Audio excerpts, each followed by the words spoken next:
प्रथम तर वंदन करतो घटनेच्या तो शिल्पकार. पहिला शब्द आहे मुखी, दुसरा शब्द जय भीमाला. संस्कार हे वडिलांचे. सांगतो कट्टर जय भीमवाला. प्रत्येक देशामध्ये लागतो एक जय भीमचा नारा. पिनाच्या टोकावरती नाचवला हा देश सारा. तलवारीशी धार होती लेखणीत माझ्या भीमाच्या. देशाचं संविधान तो भारताचा पाया झाला. भीमाचं भाषण पूर्ण दिल्लीमध्ये हैदरा. गळ्यात मटक आज गळ्यामध्ये 50 बाप माझा लढला पाठी रमाईचा हात मोठा.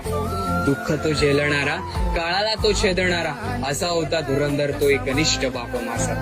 होतोय आज गाजा वाजा डीजे ढोल ताशा बाजा. भीमामुळे अधिकार भेटला तो शिक्षणाचा. सिम्बॉल ऑफ नॉलेज म्हणजे ओनली वन आंबेडकर. ते कुपर अंबर पर छापा दिसेल पिंपळाचा. आणि म्हणून बोला जय भीम, माझ्या भीमाचा मी दिवाळा. जय भीम. आज आम्ही घास खातोय सोन्याचा. जय भीम.